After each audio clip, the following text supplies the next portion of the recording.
তোমরা কাদের অধীনে কাজ করো? আমরা কলকাতা কর্পোরেশনের আন্ডারে কাজ করি। তোমাদের অ্যাটেন্ডেন্স কি দিতে হয়? হ্যাঁ, বায়োমেট্রিকের মাধ্যমে আমাদের অ্যাটেন্ডেন্স হয়ে থাকে প্রত্যেকদিন। তোমাদের দিনটি কিরকম যায়? দিন সকালে কাজ শুরু হয়, বিভিন্ন এলাকায় ঘুরে ঘুরে আমরা কাজ করি। কাজটা করতে খারাপ লাগে, নিজে করতে হয়, পরিষেবা হয় আমাদের কাজ তাই ভালো লাগে।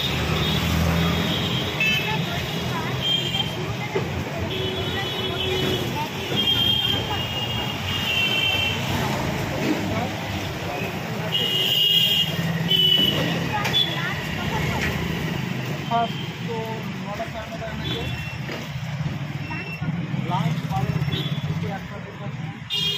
তোমরা কি একই এলাকা থেকে রোজ আবর্জনা বা বর্জ্য সংগ্রহ করো? তোমরা কিভাবে আমাদের প্রথমত কাজ হচ্ছে ডোর টু ডোর গিয়ে ময়লা কালেক্ট করা, সেটাকে নিয়ে সেই ঘাটে তোমরা নিজেদের স্বাস্থ্য সুরক্ষা বিষয়ে নিরাপদ নিয়ন্ত্রণ পদ্ধতি অনুসরণ করো? স্বাস্থ্য সচেতন বলতে গেলে আমরা কাজ করতে গিয়ে প্রথমত মাস্ক ব্যবহার করি, হাতে হ্যান্ড গ্লাভস এসব ব্যবহার করি, সেফটি মেনটেন করি। তারপরে রুমে গিয়ে নিজেদেরকে খাবার দাবার দিই। যদি না করো তাহলে কি সেই নিয়মগুলি মেনে চলা আবশ্যিক বাধ্যতামূলক বলে মনে হয়? হ্যাঁ, অবশ্যই। বর্জ্য পদার্থ বা আবর্জনা সংগ্রহ করতে গিয়ে তোমরা কি কি অসুবিধার সম্মুখীন হও? বর্জ্য পদার্থ সংগ্রহ করতে গিয়ে আমরা তো প্রায়ই দেখি যে রাস্তাতে মানুষ বর্জ্য ফেলে দিচ্ছে। এটা মানুষ খুব খারাপ লাগে আমাদেরকে, কারণ আমরা তো ডোর টু ডোর যাচ্ছি, সেখানে মানুষ অনেকে উপর থেকে ফেলে দেয়, গায়ের উপরে পরে খারাপ লাগে, রাস্তাতে তুলতে খারাপ লাগে। এটা বর্জ্য পদার্থ কি তোমরা আলাদা করো? আলাদা বলতে গেলে ড্রাই অ্যান্ড ওয়েস্ট এগুলো আলাদা আলাদা করা হয়। কোনো বর্জ্য পদার্থগুলো পুনর্ব্যবহার করা যায় না। এখন তো আমাদের সংস্থা থেকে ড্রাই আর ওয়েস্ট আলাদা করা হচ্ছে না, এগুলো ড্রাইভারে রিসাইক্লিংয়ে কাজে লাগানো হচ্ছে। বর্জ্য শ্রমিক বা ওয়েস্ট ওয়ার্কার তাদের কাজ সম্পর্কে সাধারণত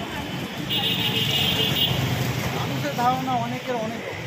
কেউ ভাবে এরা খুব খারাপ কাজ করে, আমাদেরকে ছুটে চায় না, টুক থেকে সরে যায়, টুক থেকে ময়লা ছুঁড়ে যায়। অনেকে আবার এসে গাড়িতে দিয়ে দেয়, এরকম অনেকের চিন্তা ভাবনা। বর্জ্য শ্রমিকরা কি তাদের কাজের যথাযোগ্য পারিশ্রমিক পায়? বর্জ্য শ্রমিকরা যেখানে কাজ করেন সেখানকার বর্জ্য বা আবর্জনা নিষ্কাশন পদ্ধতি কিছু উন্নতি করলে ভালো হয়। এখন যে ধরনের কাজ আছে, যেমন আমরা ট্রাইসাইকেল ভ্যানে করছি, এটাকে আরও উন্নত মানের করলে ভালো হবে। ব্যাটারি চালিত হলেও স্টিল ব্যাটারি চালিত ওগুলো তো সবাই পায়নি, কিছু কিছু এলাকাতে ব্যাটারি চালিততে হচ্ছে, কিছু কিছু এলাকাতে ট্রাইসাইকেল ব্যাটারি চালিত দেওয়া হয়, তো বিশেষের সঙ্গে কাজটা হবে, ভালো হবে।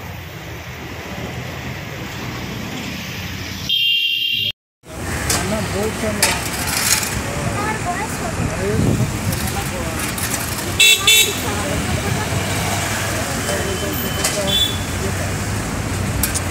হচ্ছে না। কতজন লোক থাকে? আর বাড়ি করে আছে মোট 5 জন, আমার বাবা মা, আমার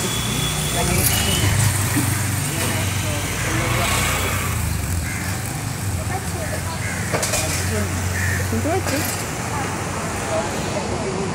আমাদের ওখানে গ্রামের একজন পরে ভাইবে আর একজন রান্না করবেন। তোমার মাটি গায়ে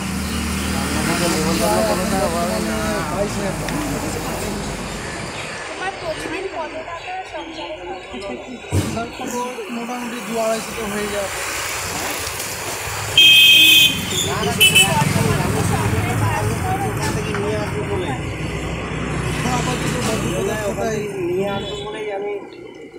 তুমি কোন বর্জ্য পদার্থ আমরা এখন প্লাস্টিকের সঙ্গে কার্টন আছে, পলিথিন ব্যাগ, তারপর কাঁচের টুকরো এগুলোকে আলাদা করে